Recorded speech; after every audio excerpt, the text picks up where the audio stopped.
Hello, this is Andy Ternay here. I am outside taking a break from doing some test cutting with my sword to talk to you about my Patreon project.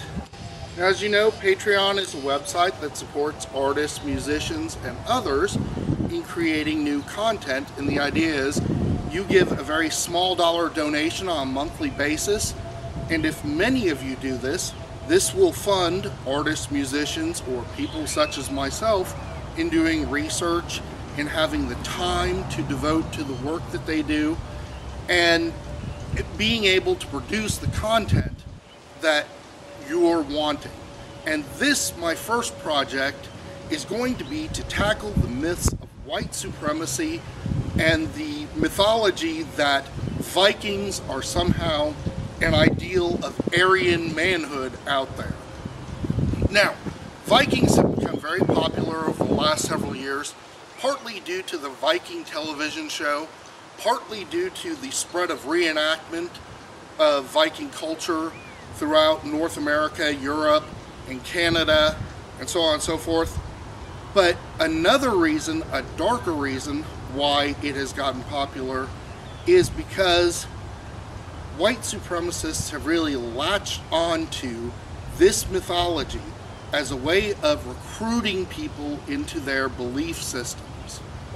The good news is the vast number of Viking fans out there are not racist, don't want anything to do with the racist bullshit, and have no interest in this nonsense. The bad news is there is a solid core of believers in the heathen gods, in the Norse gods, who feel that this justifies their white supremacist belief systems. One of the questions you may have, though, is, Andy, just how big of a deal is this? Because I really haven't heard too terribly much about it. And my answer to that is, it's one of the fastest growing religions in the American prison system. Asatru or Odinism, whichever strain of it you choose, and often, especially in prisons, it is hand in glove with white supremacy. I really became aware of the depth of the problem when in 2011 a very evil man named Anders Breivik went and murdered some 77 people, the vast majority of them teenagers, at a retreat in Norway. And he claimed initially that he was not religious and that he did this as part of an anti-immigrant thing. But what came out in the courtroom is he started to slowly reveal that he did have religious beliefs behind this. And at the end, he was throwing Heil Hitler salutes and openly claiming he was an Odinist, that he worshipped Odin, and that part of his committing these murders was done because of his religious beliefs. Now, in the United States of America, we actually have seen a couple of similar incidents. In 2014, there was a guy who went around Kansas and he drove from a Jewish synagogue to Jewish institution, and he was shooting people, and he wound up killing 3 people. And the upshot was he was a practicing Odinist. He believed in the Norse god Odin, and he believed that his belief in Odin gave him the right to kill Jewish people. Another example came in 2015 in Arizona when a man shot several people at a hotel. He wound up killing 1, injuring 5, and it turned out he was a pagan, a heathen who worshipped the Norse gods, and he was doing so because he felt that his beliefs justified his doing this. Additionally, there are organizations throughout the world spreading this belief. Out of Finland, there is a group called Soldiers of Odin. And these guys are anti-immigrant, and they claim to be far right without being really racist.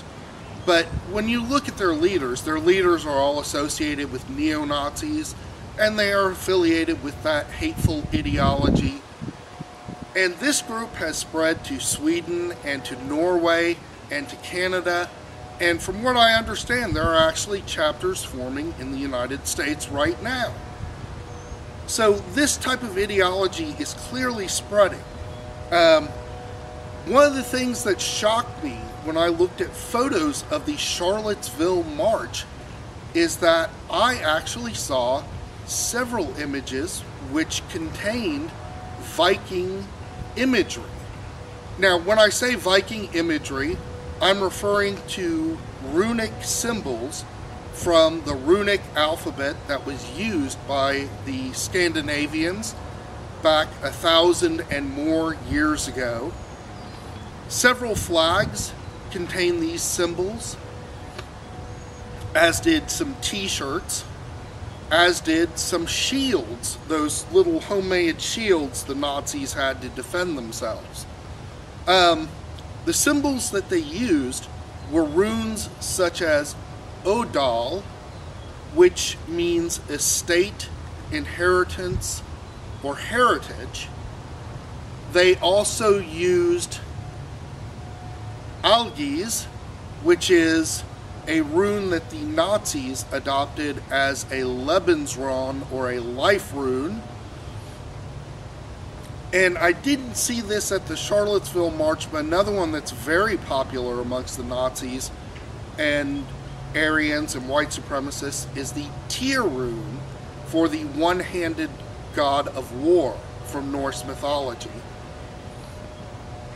We also saw a Valknut, 3 interlaced triangles on a white supremacist shield in Charlottesville.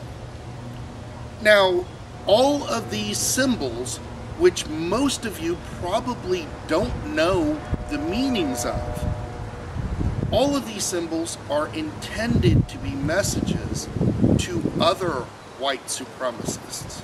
They are intended to show to other white supremacists a identity. They are like a gang sign or something similar, which is used to convey a secret message to others. I want to rip away the veil and make that message plain and not secret. A final example of how widespread this ideology is that when I Google Richard Spencer, the so-called acceptable Nazi, and Odin, I get a ton of posts coming up from the Stormfront website. And Stormfront is, of course, the neo-Nazi website. So you can see this ideology is really running strongly through white supremacy. Here's the bottom line though. As I said at the start of this video, the majority of people who are interested in Viking culture and the majority of practicing heathens are not racist. They don't want to be involved with this nonsense. They don't accept it. They feel that their religion is open to anyone who wishes to practice it, whether they have Norse ancestry or not. But this tiny strain is taking over, and it's a really violent and virulent strain of hatred that is permeating this area. And I want to really expose the lies that they tell behind their stories. And the importance of this is not converting the neo-Nazis, it's not converting the white supremacists. The importance of this is reaching out to the guy or gal who just has an interest in Vikings and maybe goes to a reenactment group and starts hanging out and having a few beers. And while they're there, they're being told things like, you should hang around more people like us and, avoid the black people and the Mexicans because they aren't really your kind. You don't have any ties to those people. They're alien to you.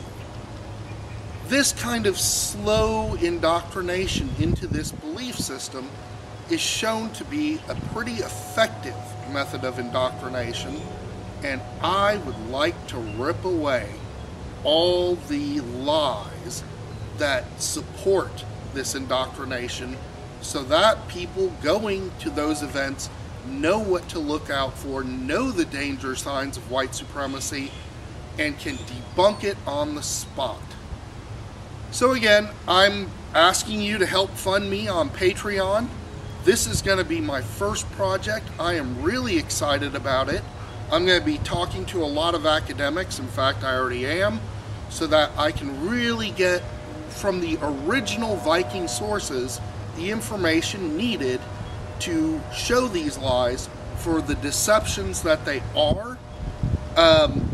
I ask that you contribute to my Patreon page, and I thank you very much for your time and support.